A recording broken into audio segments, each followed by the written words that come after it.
প্রিয় দর্শক, এই ভিডিওতে জানতে পারবেন কিভাবে ফোনের র্যাম ক্লিন করবেন। আপনি কি জানেন র্যাম ভারী হওয়ার ফলে আপনার ফোনের নেট স্পিড দিন দিন কমে যাচ্ছে। তাই র্যাম ক্লিন করলে ফোনের নেট স্পিড ঝড়ের গতিতে চলবে। এছাড়াও আপনার ফোনের দ্রুত চার্জ শেষ হয়, এই সমস্যাটি সমাধান হবে। মজার বিষয় হচ্ছে আপনার ফোনটি বুস্ট করতে পারবেন, যার ফলে জীবনে ফোন হ্যাং করবে না, ফোন স্লো হবে না। আমি মনে করি প্রত্যেক মোবাইল ইউজারের এই কাজগুলো করা উচিত। তো এই কাজটি কিভাবে কি করবেন সম্পূর্ণ প্রসেসটা আমি স্টেপ বাই স্টেপ এই ভিডিওতে দেখানোর চেষ্টা করব। তাই সম্পূর্ণ ভিডিওটি স্কিপ না করে কন্টিনিউ করুন। এটি করার জন্য আপনাকে একটি অ্যাপস ইনস্টল করতে হবে। অ্যাপসটি কিভাবে ইনস্টল করবেন তা আমি ভিডিওর শেষে দেখিয়ে দেবো, তাই ভিডিওটি শেষ পর্যন্ত দেখবেন। অ্যাপসটি ইনস্টল করার পর অ্যাপসটির উপর ক্লিক দিবেন। তো অ্যাপসটির উপর ক্লিক দেওয়ার পর এরকম ইন্টারফেস শো করবে। এখান থেকে আপনি আপনার সিপিইউ, এখানে র্যাম, এখানে সকল কিছু ডাটা, এখানে মনিটরিং ডাটাগুলো দেখতে পারবেন। এখানে আপনার ফোনের যাবতীয় ডিটেলস দেখতে পাবেন।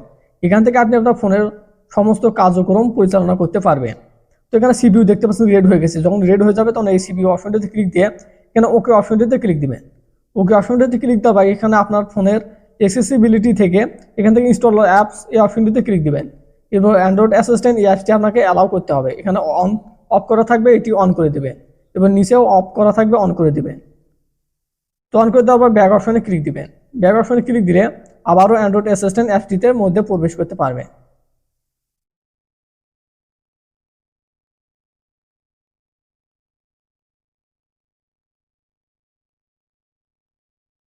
এরপর আপনার হচ্ছে র্যাম ক্লিন করার জন্য এখানে র্যাম অপশনটিতে ক্লিক দিবেন। র্যাম অপশনটিতে ক্লিক দেওয়া এখানে এক এক করে সমস্ত অ্যাপসের র্যামগুলো ক্লিন করবে।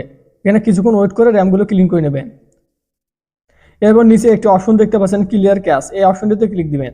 এই অপশনটিতে ক্লিক দিলে আপনার ফোনে যতগুলো অ্যাপস ইনস্টল করা আছে সবগুলো অ্যাপসের ডাটা এখানে শো করবে, অ্যাপসগুলো শো করবে। এখান থেকে দেখতে পাচ্ছেন প্রত্যেকটি অ্যাপসের এখানে কিছু ডাটা রয়েছে। দেখতে পাচ্ছেন 15 কেবি ক্রোম ব্রাউজারের, এখানে ক্রিয়েটর স্টুডিও 3 MB, মানে এই ধরনের ডাটাগুলো থাকার কারণে আপনার ফোনটি ভারী হয়, যার ফলে আপনার ফোনটি স্লো কাজ করে।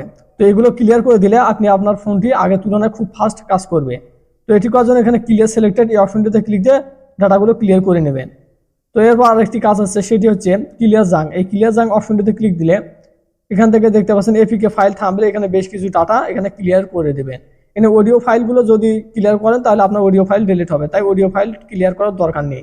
এখান থেকে এই উপরকার 4টি অপশন এখান থেকে ক্লিয়ার করে নেবেন। তো এখানে ক্লিন অপশনে ক্লিক দিয়ে সিলেক্ট করার পর তাহলে ক্লিয়ার হয়ে যাবে। এরপর ব্যাক অপশনে ক্লিক দিবেন।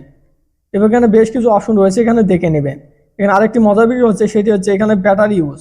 এখানে ব্যাটারি ইউজ অপশনটিতে ক্লিক দিলে এখান থেকে আপনি আপনার ফোনের সমস্ত অ্যাপস দেখতে পাবেন। তো অ্যাপসগুলো কোন অ্যাপসটি কতটুকু ব্যাটারি ইউজ করেছে সেটি এখানে জানতে পারবেন। তো দেখতে পাচ্ছেন প্লিট 5% ব্যাটারি ইউজ করেছে, ক্রোম 4% ব্যাটারি ইউজ করেছে। এখানে সমস্ত ডাটা এখানে দেখে নিতে পারবে। এক কথা আপনি আপনার ফোনের সমস্ত ডাটাগুলো এখান থেকে দেখে নিতে পারবেন।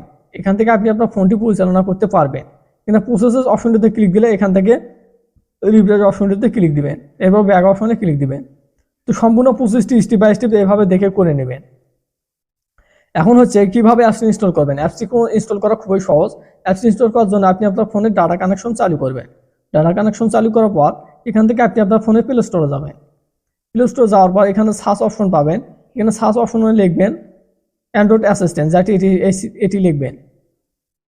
অ্যান্ড্রয়েড অ্যাসিস্ট্যান্ট এই অপশনটিতে ক্লিক দিবেন, লিখে সার্চ দেবেন। সার্চ দেওয়ার পর এখানে অ্যান্ড্রয়েড অ্যাসিস্ট্যান্ট এই অ্যাপসটি আপনি ইনস্টল করে নেবেন। তো যেহেতু আমার অ্যাপসটি ইনস্টল করা আছে তাই ওপেন দেখাচ্ছে। আপনি আপনার অ্যাপসটি ইনস্টল করে যেভাবে দেখাইলাম সেভাবে স্টেপ বাই স্টেপ করবেন। এতে করে আপনার ফোনটি আগের তুলনায় ফাস্ট কাজ করবে, কখনো হ্যাং করবে না, স্লো হবে না, এবং ফোনটি আপনি বুস্ট করতে পারবেন। তো সম্পূর্ণ প্রসেসটি স্টেপ বাই স্টেপ দেখে করে নেবেন। ভালো থাকবেন, সুস্থ থাকবেন, খুদা হাফেজ।